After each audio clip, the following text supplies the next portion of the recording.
안녕하세요. 커피앤톡입니다. 오늘도 와주셔서 감사드리고요. 바로 사연 읽어보겠습니다. 안녕하세요. 저는 30대 후반 여자입니다. 이렇게 사연을 쓰기에 앞서 저의 이야기를 들려드릴 생각을 하니 조금은 떨리네요. 항상 다른 분들의 이야기를 들으며 받았던 위안을 오늘 작게나마 돌려드리고 싶다는 마음으로 조심스레 적어내려가 봅니다. 저는 지극히 평범한 가정에서 자란 사람이에요. 외동딸이다 보니 부모님에게 많은 사랑을 받으면서 자란 편이랍니다. 일반적인 다른 가정들처럼 힘든 일도 있었고 좋은 일도 있었어요. 그러던 중 제가 중학교에 들어가던 해 저희 집에서 큰 사건이 하나 생기고 말았어요. 작은 의류 공장을 운영하시던 아빠께서 사기를 당하는 바람에 가게가 크게 흔들렸던 것이죠. 난생 처음 먹고 사는 것의 어려움을 그때 겪었던 것 같아요. 그 일이 있기 전까지는 줄곧 부족함 없이 지냈었는데 이후의 삶은 눈에 띄게 힘들어졌어요. 아빠는 급전을 벌어야 하는 상황이라 타지로 일하러 가셨고 저는 엄마와 함께 지금 눈앞에 닥친 상황들을 헤쳐나가기 위해 부단히 노력을 했어요. 왜 힘든 일은 항상 몰아서 온다는 말이 있잖아요. 그게 딱 저희 집에 해당하는 이야기였어요. 엄마는 당시에 동네 시장통에서 몇 안 되는 수제 이불 가게를 운영하고 계셨는데 출근길에 그만 접촉사고를 당하게 되신 거예요. 그 일로 인해 허리를 다치셔서 꽤나 오랜 시간 동안 고생을 하셨답니다. 그럼에도 불구하고 엄마는 일을 멈추지 않으셨어요. 매일같이 가게에 나가서 아픈 허리를 붙든 채 이불에 술을 놓고 한 푼이라도 더 벌기 위해 스스로를 희생하셨어요. 어린 마음에 그런 엄마가 너무 야속하게 느껴졌어요. 엄마, 아프면서 그놈의 몇 푼 번다고 궁상 좀 그만 떨어. 한참 예민할 나이였던지라 엄마한테 모진 말을 많이 했었네요. 다행히도 제가 20살이 되던 해에 빚은 전부 해결하였고 엄마도 그제야 아픈 허리를 제대로 치료하기 시작하셨어요. 그동안은 침 몇 번 맞거나 진통제로 버텨오시다가 시기를 놓친 치료를 받게 된 거였죠. 이미 상태가 통증이 만성으로 가 있는 상태라 그 이후로도 고생을 꽤나 하셨어요. 그래서 저는 이제 이불이라면 너무 신물나고 엄마를 그렇게 내몰았던 가난도 지긋지긋했답니다. 엄마, 치료 다 끝나기 전까지 다시 일할 생각 절대 하지 마. 알겠지? 아무튼 나 몰래 일하고 그래봐. 진짜 화낼 거야? 아이고, 알았어. 화 좀 그만 내. 엄마 요즘 병원 꼬박꼬박 잘 다니고 있잖아, 딸. 화 좀 그만 내. 걱정되니까 그렇지. 이후 저는 대학에 진학하지 않고 바로 취업시장으로 들어갔어요. 나이 먹고서도 할 수 있는 일을 하고 싶었기에 간호조무사 자격증을 취득해서 동네에 있는 병원으로 취업을 했답니다. 가족들에게 조금이라도 보탬이 되고 싶은 마음에서였지요. 당시에 저는 공부하는 것보다 그게 더 중요하다고 생각을 했었어요. 그렇게 사회생활을 시작한 지 8년 차가 되었을 때 저는 결혼을 하고 싶은 남자를 만나게 되었어요.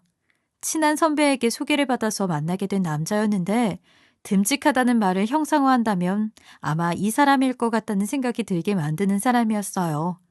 큰 키에 다부진 체격, 거기에 총명한 눈빛까지 단숨에 저의 마음을 사로잡았답니다. 조그만 회사의 온라인 쇼핑몰을 운영하는 사람이었는데 하루 종일 서서 일하는 저와는 달리 컴퓨터를 붙들고 일하는 그가 멋있어 보였어요. 그 사람과 저는 좋아하는 마음 하나로 2년간의 만남을 지속하다가 결국 결혼에까지 꼴이 나게 되었어요. 결혼 이후 저희 부모님에게도 아들처럼 살뜰히 자라는 모습을 보면서 한 번 더 반하게 되었네요. 결혼까지 아주 난관이 없었던 것도 아니었어요. 남편은 대학까지 공부한 사람이었고 저는 고졸에 집안도 변변치 않다 보니 시어머님께서 처음엔 반대를 조금 하셨거든요.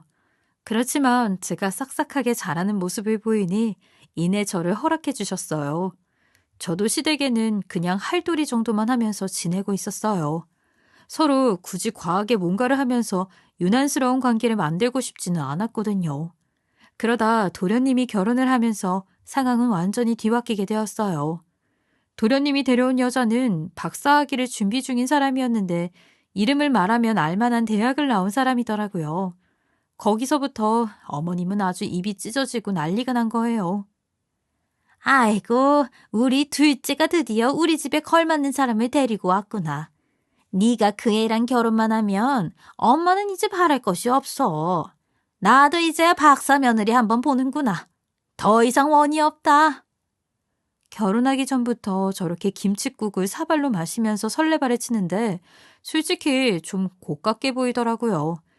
남편이 눈치를 보다가 한마디 하더군요. 엄마, 우리 집사람 듣는데 그런 말은 좀 가려하세요. 아니, 내가 뭐 없는 말을 하는 것도 아니고 결혼 전부터 나한테 이런 선물을 해오는 것 좀 봐라. 집안의 스케일이 다르지 않냐? 집안의 큰아들이 저렇게 말리는데도 참 속없는 소리를 하더라고요. 듣기 꺼림칙했지만 저러다 말겠지 싶어서 그냥 뒀어요. 그런데 시간이 지날수록 어머님의 차별 같은 행동은 더해만 가더라고요. 제가 첫 아이를 낳았을 때는 고생했다는 말도 없으셔놓고선 동서가 아이를 낳으니 미역국에 소갈비에 바리바리 챙겨서 갖다 바치는 겁니다. 우리 예비 박사님인데 몸 상하면 절대 안 되지. 첫째도 네 몸이 먼저고 둘째도 네 몸이 먼저야. 알겠지? 네, 어머님. 이런 것까지 챙겨오시지는 않으셔도 되는데 감사해요. 고생은 형님이 많이 하셨을 텐데. 형님도 이런 거 전부 받으셨었죠? 쟤는 지가 알아서 잘 챙겨 먹더라. 너나 잘하면 돼. 어이구, 착한 것. 저는 12시간이 넘는 진통을 하다가 아이가 위험해질 수 있다는 말을 듣고도 제왕절개는 절대 안 된다면서 좀만 더 해보라고 해놓고서는 동서는 고작 2시간 진통한 걸 가지고 안쓰러워 죽으려는 거예요. 동서도 은근하게 사람 복장을 뒤집어 놓는 말투였는데 거기서 정말 오만 정이 다 떨어졌었답니다. 동서가 출산한 이후로는 시댁이랑 완전히 거리를 두고 있었어요. 동서도 어머님도 말하는 꼴새가 아주 얄밉기 짝이 없었거든요. 그러다 동서네 아기가 돌잔치를 앞두고 있었을 때였어요. 친정엄마께서는 그래도 동서네한테 큰 행사인데 뭐라도 해줘야 하는 것이 아니냐면서 말씀을 하시더라고요. 그래도 너는 앞으로 계속 얼굴을 봐야 하는 사이인데 그냥 봉투만 해도 되는 건가 싶네. 너한테도 잘해준다고 하니 더 그런 생각이 들어. 시댁 식구들이랑 거의 척지고 사는 중이지만 엄마께는 잘 지낸 척을 했었거든요. 사실 동서가 출산을 한 지 얼마 안 되었을 무렵에 시어머님도 동서도 너무 야속하다는 생각이 들었고 그런 속내를 엄마한테 털어놓은 적이 있었거든요. 엄마는 그 말을 들은 이후 계속 걱정을 하셨나 봐요. 그래서 이불을 짜주겠다는 말을 하신 모양이었죠. 속으로는 봉투도 하기 싫다고 생각하고 있었어요. 그래, 엄마 좋을 대로 해. 봉투가 무난하니 괜찮을 것 같긴 한데. 동서네한테 이불 한 세트 만들어서 선물해도 좋을 것 같은데, 네 생각은 어때? 엄마는 시동생네한테 이불을 선물하고 싶다고 하더라고요. 저는 아직까지도 엄마가 이불 만드는 것을 별로 좋아하지는 않고 있었어요. 제가 어렸을 때 엄마가 고생하셨던 걸 생각하면 아직도 마음 한편이 아프거든요. 그런데 엄마가 또 그렇게 말씀을 하시니 괜히 말릴 수가 없더군요. 그래서 저는 엄마에게 하고 싶은 대로 하시라는 말을 했어요. 그 이후 엄마는 오래간만에 일을 하니 즐겁다고 하시더라고요. 나도 예전에는 먹고 살아야 하니 죽기 살기로 일했었지. 근데 지금은 안 그래. 이렇게 한두 번씩 선물할 생각으로 만드니까 얼마나 재미있는지 몰라. 내가 잔소리할까봐 그러는 거지? 아이고, 우리 딸 귀신이네, 귀신이야. 엄마는 괜히 제가 한 소리 할까봐 저런 너스레를 떨더라고요. 그렇게 얼마 뒤 시동생네한테 엄마가 만든 이불을 전해줬어요. 동서, 이거 우리 엄마가 직접 만드신 수제 이불이야. 봉투만 하시기 좀 그러시다면서 오래간만에 실력 발휘 좀 해보신 모양이야. 깐깐하고 쉽게 만족하는 법이 없는 동서라 행여나 별로라고 할까봐 괜히 긴장이 되더군요. 그런데 동서는 화색을 하면서 좋아하는 겁니다. 형님, 지난번에 형님 댁에 갔을 때 봤던 이불도 친정어머님이 직접 만들어주신 거였어요? 맞아. 우리 엄마가 예전에 수제 이불집을 오래 하셨거든. 동서는 엄마가 만들어주신 이불을 너무 마음에 들어 하더라고요. 어쩐지 그때 봤던 이불도 너무 유니크하고 예쁘다고 생각했었거든요. 세상에. 근데 이거 원단 엄청 비싼 거 아니에요? 맞아. 시중에서 쉽게 구하기 힘든 원단인데 동서가 그래도 전공이 이런 쪽이라 바로 알아보는구나. 어쩐 일인지 친정엄마의 실력에 감탄을 하면서 추켜 세워주는 거예요. 패션 디자인과인지를 전공한다더니 확실히 원단 보는 안목은 있어 보이더라고요. 평소엔 얄밉기만 했는데 그래도 우리 엄마의 작품을 마음에 들어 한다고 하니 저도 괜스레 마음이 뿌듯했답니다. 얼마 뒤 동선에는 돌잔치를 하게 되었어요. 형님, 우리의 돌잔치 날 형님네 어머님도 오셔서 식사라도 꼭 하시라고 해주세요. 어려워 마시고 오시라고 전해주셔요. 지난번에 선물도 해주셨으니 봉투는 괜찮다고 해주세요. 엄마의 선물이 어지간히 마음에 들긴 했는지 꼭 모시고 와서 식사라도 하고 가시라 하더라고요. 엄마한테는 이불 선물을 했으니 봉투는 괜찮다고 했지만 그래도 어찌 그러냐고 봉투를 해오셨더라고요. 아무리 그래도 잔칫날 빈손으로 오는 사람이 어디 있어. 아이, 동서한테 한두 푼 하는 선물을 한 것도 아니고 정말 괜찮다고 그랬어. 아휴, 그래도 사람이 박하게 그러는 거 아니야. 봉투를 한사코 거절하는 동서에게 기어코 손에 쥐어주더라고요. 결국 그날은 엄마도 돌잔치에 오셔서 같이 밥도 먹고 좋은 시간을 보냈어요. 처음엔 동서한테 선물하는 것에 대해 마음을 야박하게 먹었는데 결국 이렇게 웃으면서 엄마랑 좋은 시간도 보내고 하니까 효도하는 기분도 들고 좋더라고요. 돌잔치 이후 한 2주 정도 지나고 나서 시댁에 볼 일이 있어서 들렀는데 어머니는 아무것도 모르면서 저에게 이러시는 거예요. 아니, 그나저나, 사돈댁은 그날도 굳이 오셨더라? 세상에, 나는 사돈댁에 5만 원 보내는 사람은 또 처음 보네. 그걸로 어디 식대도 안 된다. 그날 보니 먹는 것도 적지 않게 먹던데, 작정을 하고 오신 모양이다.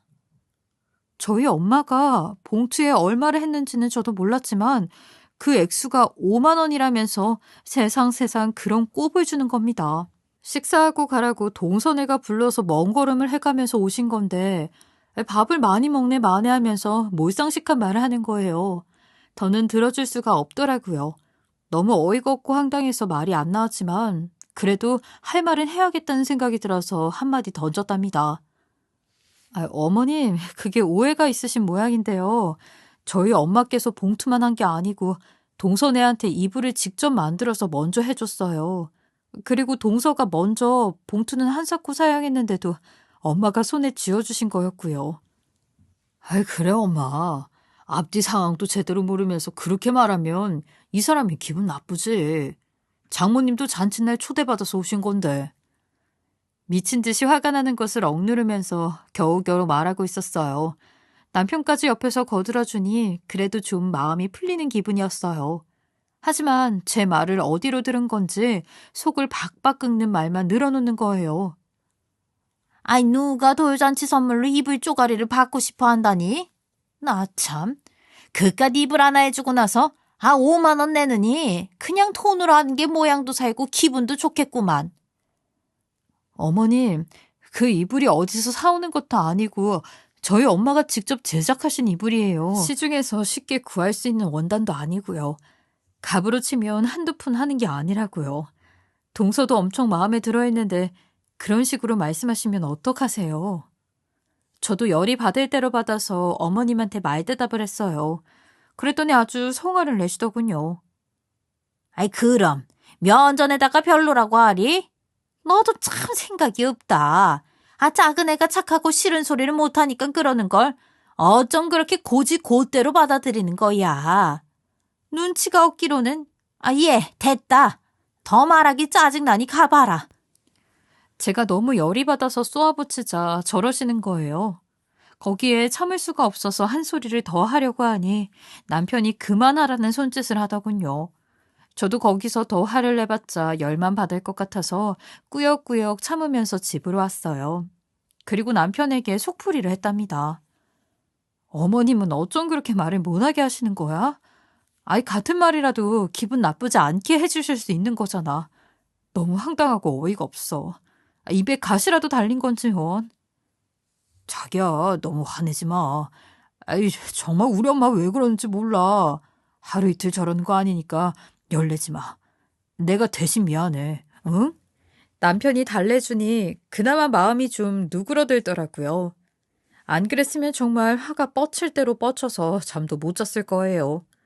그 일이 지난 지 한참 되었을 무렵 아버님의 생신으로 다 같이 시댁에서 모이게 되었어요.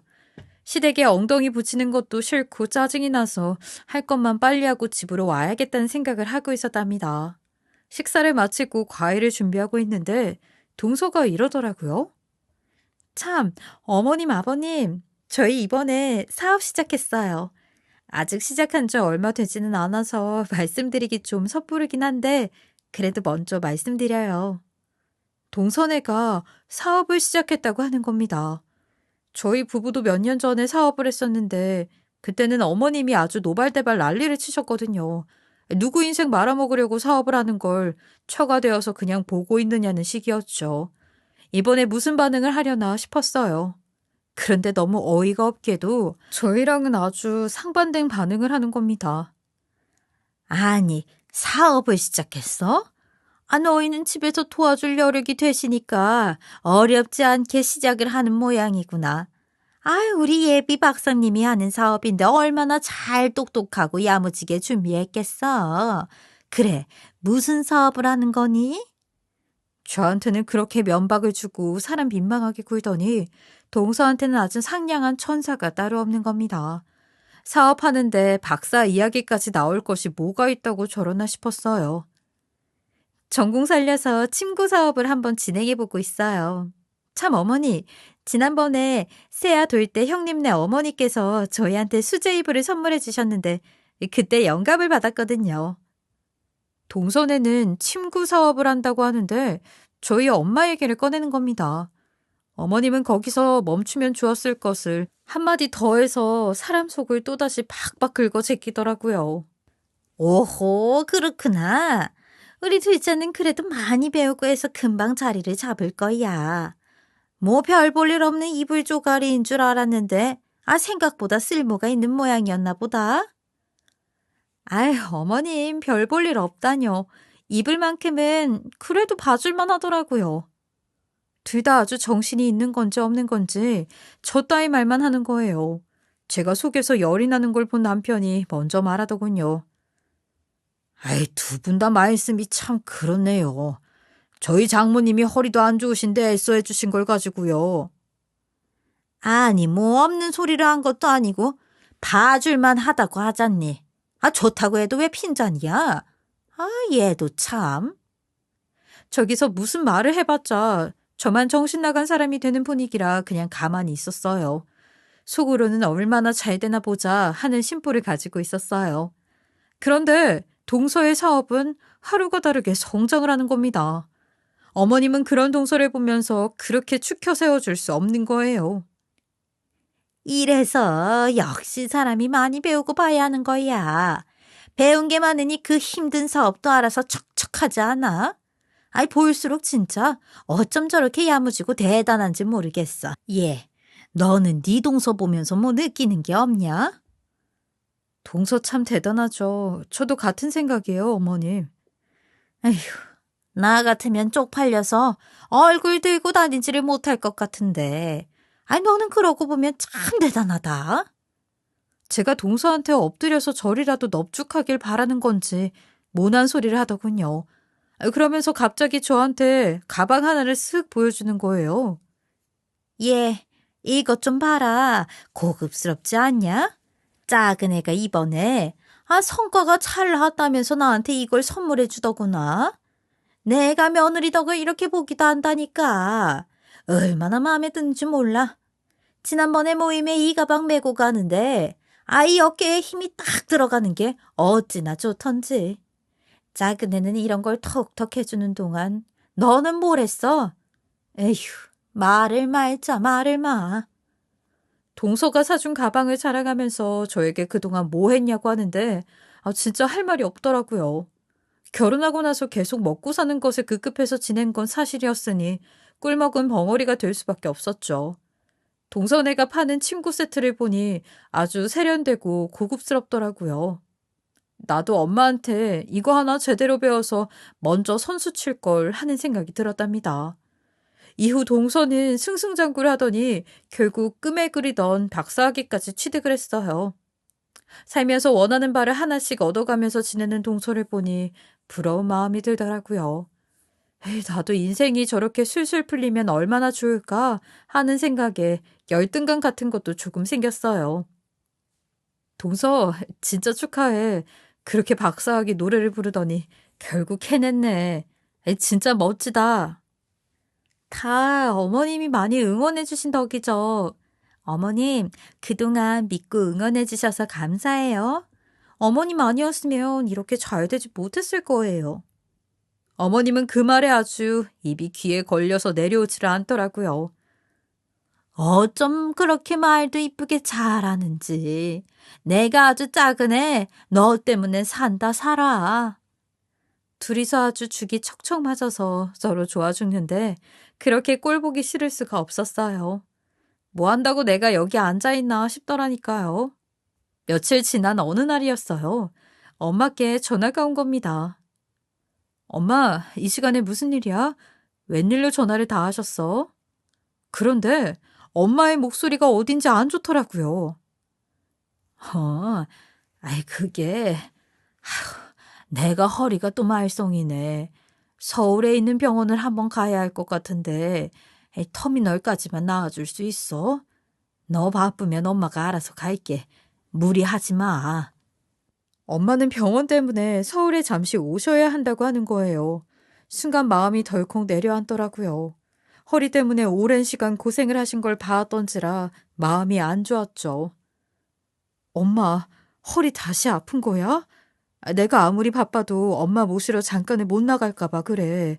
걱정 마. 시간 맞춰서 기다리고 있을게.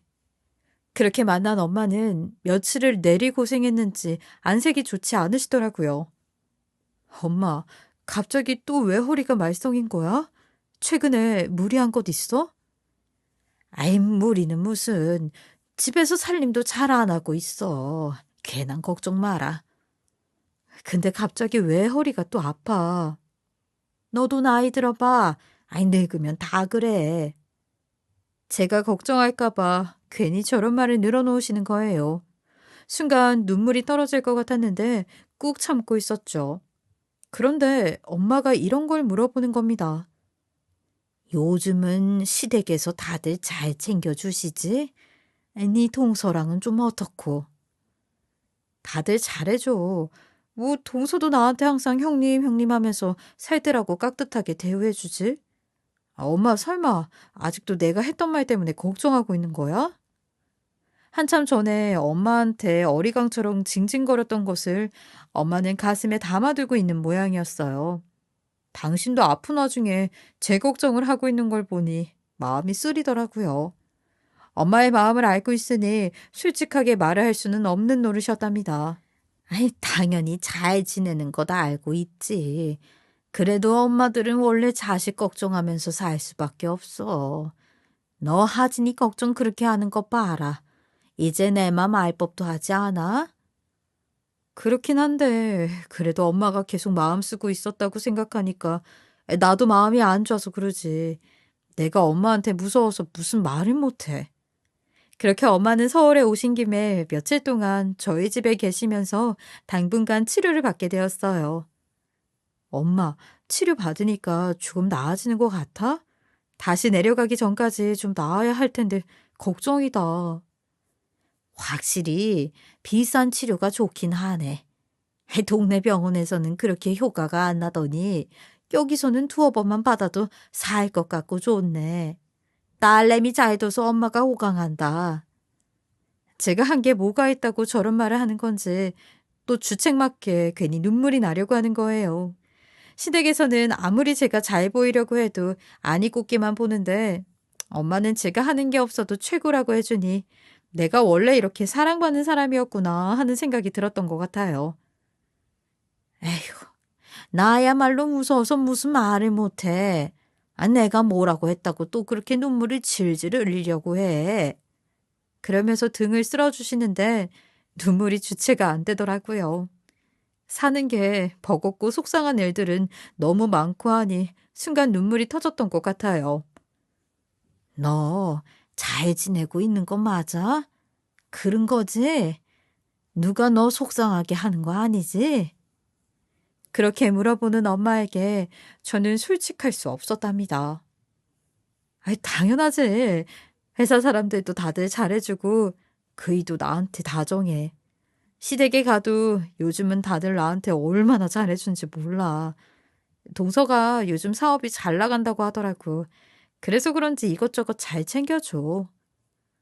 근데 왜 그렇게 울고 그래? 엄마 속상하게. 한바탕 눈물을 쏟고 나니 좀 살 것 같은 기분이 들더군요. 며칠 후 엄마는 이제 다시 내려갈 준비를 하고 계셨어요.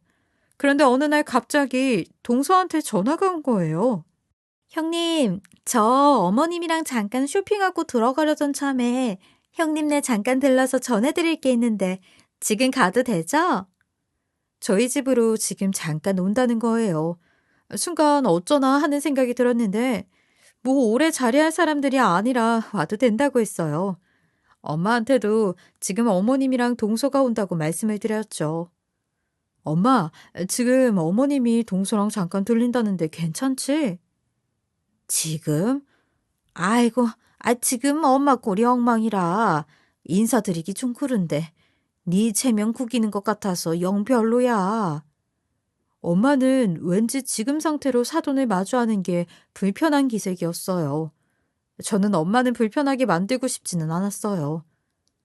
엄마가 불편하면 굳이 인사 안 해도 돼.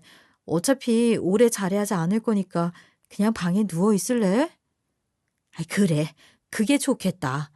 내가 여기 와 있는 거 알면 좀 그래야 할 수도 있잖아. 아들 집인데. 이 와중에 어머님 기분을 걱정하는데 마음이 아팠어요. 그런 게 어딨어. 하진 아빠 집이 내 집인 거지. 엄마도 참 별소리를 다 해. 아유, 알았어. 얼른 집 채비나 해. 너 이렇게 하고 너희 어머님 맞이할래? 주변을 둘러보니 지저분한 것들이 많아서 급히 집 정리를 했어요. 그리고 한 30분 지나서 두 사람이 저희 집으로 왔더군요. 아이고, 밖에 날이 어쩜 이렇게 추운 건지. 예, 우리도 오래 있지는 않을 게다. 차나 한 잔 내오거라. 두 사람은 쇼핑을 잔뜩 해서 왔더라고요. 백화점에 간 김에 제 것도 뭐 하나 사온 건가 싶어서 내심 기대를 했어요. 그런데 두 사람이 쇼핑백에서 꺼낸 것은 포장되어 있지 않은 옷가지였답니다. 우리 이번에 신상 나온 걸로 싹 바꿔서 전에 입던 거는 너한테 물려주려고 이렇게 가져왔다. 어때? 너한테 딱이지? 거봐요, 어머님. 형님한테 딱 잘 어울리는데 왜 버릴 생각을 하셨어요? 형님, 진짜 잘 어울리세요. 두 사람이 저에게 준 것은 이미 쓸대로 써서 해진 가방과 보풀이 많이 일어난 니트와 코트였어요. 저는 그걸 보고 너무 황당해서 할 말이 없더라고요. 물론 그 가방과 옷가지들도 살 때는 백화점에서 고가에 구매한 것이 맞았어요. 그런데 어딜 봐도 어느 수거함에 들어갈 법한 것들을 가져와서는 저한테 챙겨주는 거라며 생색을 내는 꼬락서니가 어이가 없었답니다. 어머, 그러게. 역시 너한테 딱이다. 내가 이거 되게 비싸게 샀던 거야. 너도 알지? 그나저나 우리 작은 애 이번에 새로 산 코트 어떠냐? 정말 죽이지 않아? 박사님한테는 이런 고급스러운 코트가 딱인데 말이야. 저한테 준다고 가져온 보풀이 잔뜩 난 코트와 번갈아 보다가 너무 어이가 없고 자괴감마저 들어서 말이 나오지 않더라고요. 하지만 저는 안방에 있는 엄마를 생각을 하지 않을 수가 없었어요. 빨리 이 인간들을 밖으로 보낼 생각으로 그냥 적당히 맞장구를 쳐줬답니다. 네, 어머님. 어머님 말씀이 맞아요. 너무 예쁘네요. 동서랑도 너무 잘 어울려. 고마워요, 형님. 형님도 제가 드린 코트 엄청 잘 어울리세요. 말을 말던가 누구 놀리는 것도 아니고 진짜 입을 한 대 확 쳐버리고 싶더군요. 그렇게 두 사람이 자리를 마무리하고 일어나려는 참이었어요. 우리도 얼른 해 떨어지기 전에 가봐야지. 이런 동서가 어디 있니? 비싼 옷가지들 나만 주고 지 형님한테 챙겨주는데 아이, 나 같으면 아주 얻고 다니겠어. 에이, 어머님도 별 말씀을 다 하신다. 일어나시죠, 어머님. 초구르는 당장 이 집에서 꺼지라고 연부를 외고 있었답니다. 그때였어요. 자리에서 일어나던 동서가 그만 넘어진 겁니다. 제가 실수로 동서의 코트를 깔고 앉아 있어서 일어나다 말고 중심을 잃고 만 거였죠. 아이고, 이게 무슨 일이야? 둘째야, 괜찮은 거니? 아유, 어머님 잠시만요. 너무 아파서요. 동서가 아프다며 말이 잊지 못하자 어머님은 순간 저에게 큰 소리를 내시더라고요. 예, 너 정말 정신이 있는 거냐 없는 거냐? 이 비싼 코트를 깔고 앉으면 어쩌라는 거야? 아, 이게 얼마짜린 줄이나 알아? 네가 1년 내내 모아도 이 코트값 반도 못 모아. 어디 귀한 박사님을 넘어지게 만들어? 저는 당황해서 말을 하지 못하고 있었어요. 그 순간 동서도 저에게 화를 내는 겁니다. 형님, 지금 우리가 가져온 옷이랑 가방이 마음에 안 들어서 저한테 시위하시는 거죠? 그게 아니면 이렇게 일부러 제 비싼 코트 깔고 뭉개서 넘어지게 할 리가 없잖아요. 저는 너무 어이가 없어서 말을 했어요. 지금 무슨 말들을 하시는 거예요? 동서, 비약이 너무 심한 거 아니야? 근데 이게 미안하다고 하지는 못할 망정? 어디서 지 잘났다고 박사님한테 따박거리면서 말대답을 하고 있어, 버릇없게.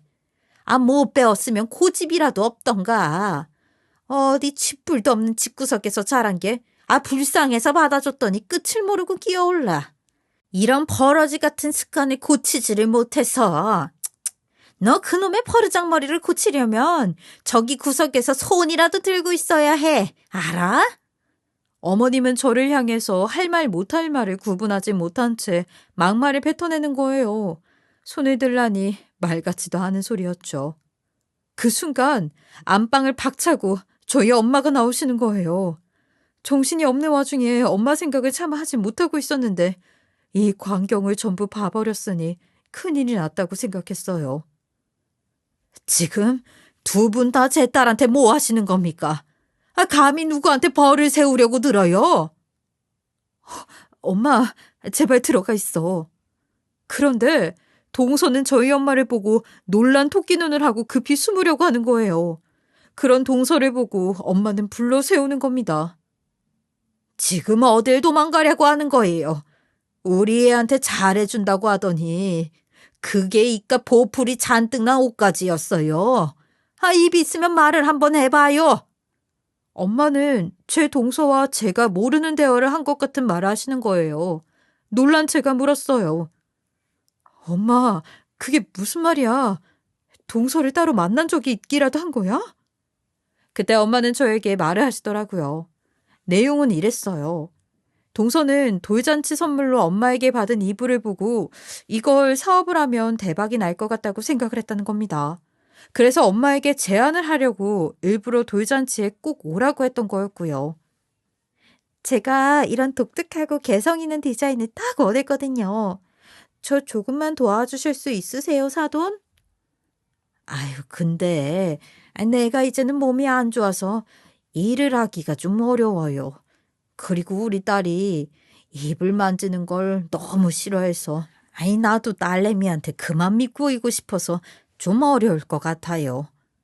엄마에게 자기 사업을 도와달라고 제안했지만 엄마는 거절을 했다고 하는 겁니다. 하지만 동서는 끈질기게 달라붙어서 엄마를 놓아주지 않았죠. 이거 잘만 하면 무조건 대박이에요. 제가 형님한테는 철저하게 비밀로 할 테니 저 조금만 도와주세요. 이거 잘 되면 제가 형님한테 돈도 두둑하게 챙겨드리고 나중에는 저희 둘이 자매처럼 같이 운영해 볼게요. 엄마는 동서가 저에게 잘 해주겠다는 말에 혹하셨고 결국 두 사람은 저 모르게 사업을 함께 해나간 겁니다. 엄마가 디자인을 해주면 동서가 그걸 가지고 마케팅을 했는데 결국엔 엄마가 원단이며 솜이며 하나하나 직접적으로 제작에 참여를 하셨고 엄마의 공이 90%는 들어간 거예요. 도와준 게 아니라 그냥 엄마의 작품들로 사업을 하고 있는 꼴이었죠. 엄마는 결국 무리를 하는 바람에 잠잠하던 허리가 다시 아파진 거였고요. 이 사실을 알게 된 저는 놀라지 않을 수가 없었어요. 엄마는 화가 날 대로 나서 동서를 향해 울분을 터뜨렸어요. 내 딸 고생할까봐 내가 군말 없이 도와주고 있는 거였는데 우리 딸한테 이딴 취급이나 하고 있어? 사람이면 이렇게 하면 안 되는 거잖아. 박사고 나버리고 사람이 먼저 되어야지. 사돈, 고정 좀 해보세요. 예? 제가 지금 고정하게 생겼어요. 안사돈도 정말 너무하신 것 아닙니까? 사람이 할 말이 있고 못할 말이 있지. 어떻게 금쪽같이 귀한 제 딸한테 벌을 서라는 말을 하실 수가 있으십니까? 그것도 손아래 동서 앞에서요. 안사돈한테는 별 볼 일 없는 며느리일 수는 있어도 저한테는 목숨같이 귀한 아이예요. 엄마는 거의 쓰러지실 것 같이 울분을 토하셨어요. 그리고는 화가 잔뜩 나셔서 주방 가위를 가져오는 거예요. 그러더니 동서의 코트를 종이 쪼가리로 만들어버리더군요. 이게 뭐 하시는 거예요? 보풀랑 코트 좋은 거라며. 그렇게 좋은 거면 대기 입고 다니면 되겠네. 안 그래? 뭐 이 코트값 내가 변상해주면 되잖아. 어디 내 딸한테 네가 그러고도 그냥 넘어가 줄 줄 알았어? 어머님도 동서도 그런 엄마를 말릴 수 없었어요. 동서는 그 와중에 있던 소리를 하더라고요. 그거 한정판인데 전국에 딱 하나 남은 거 겨우 가져온 건데.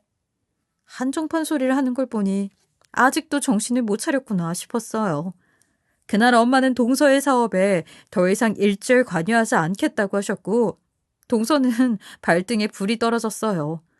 저희 엄마 없이는 아무것도 할 수가 없는 입장이니 난감했을 겁니다. 정말 죄송해요. 제가 이렇게 빌게요. 제발 한 번만 다시 생각해 주시면 안 될까요? 그래요, 안사돈. 얘가 어려서 뭘 잘 몰라서 그래요. 다 같이 좋은 게 좋은 거라고. 그냥 한 번 눈 감고 넘어가 줍시다. 예? 저희 엄마는 기가 차서 말했어요.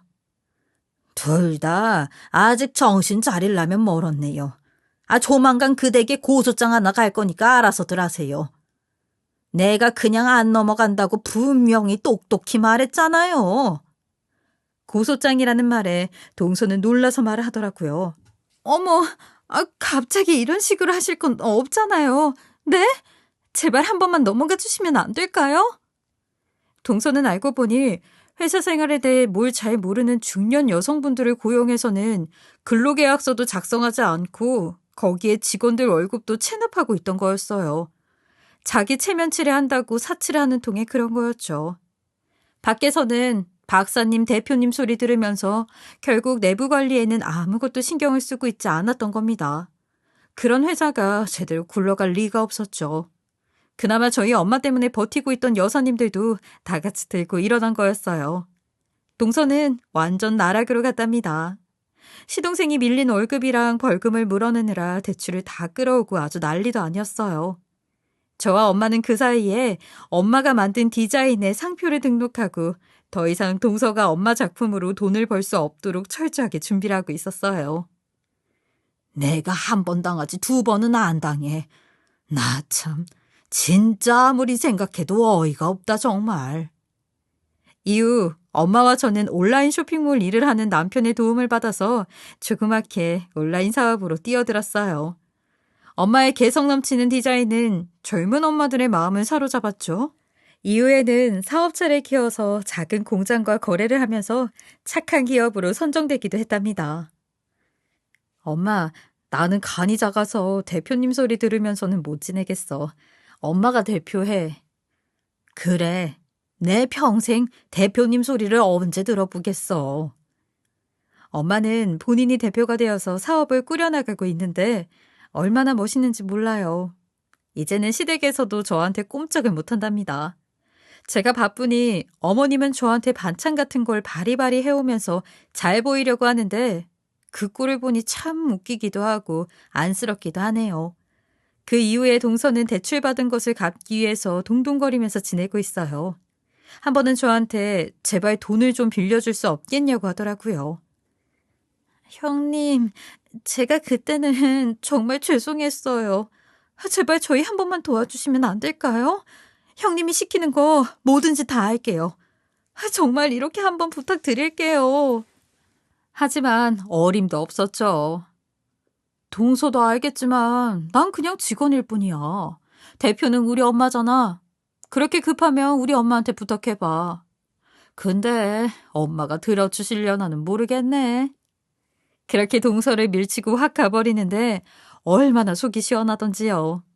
저희 엄마는 70을 바라보는 나이에도 열심히 사업체를 꾸려나가고 계세요. 무리하시다가 또다시 허리가 고장이 날까 노심초사하지만 엄마 고집을 꺾는 것이 보통 일이 아니네요. 저도 한때는 학벌에 대한 콤플렉스가 심한 사람이었는데 이렇게 일이 잘 되고 있으니 콤플렉스도 싹 사라지더라고요. 박사고 나버리고 간에 먼저 인성이 되어야 하는 것 같아요. 그래서 지금도 엄마는 직원을 채용할 때 학벌을 싹 제외하고 오로지 실력만 보고 채용을 하세요. 동서는 이렇게 중요한 삶의 진리를 아직도 깨우치지 못한 모양입니다. 그러니 결국 이렇게 사회에서 도태가 되지요. 저는 언제 큰 소리를 한번 치고 사나 싶었는데 이렇게 엄마 덕분에 큰 소리 뻥뻥 치며 사는 날도 오는군요. 제 이야기를 들어주신 모든 분들도 제가 시모와 동서에게 날린 일로 시원한 사이다를 마신 기분처럼 저와 같은 기분을 느끼셨으면 좋겠고 늘 좋은 일들만 가득하시길 바라겠습니다. 감사합니다. 지금까지 커피앤톡이었습니다. 오늘도 끝까지 함께 해주셔서 감사하고요. 다음 영상으로 또 찾아뵙겠습니다.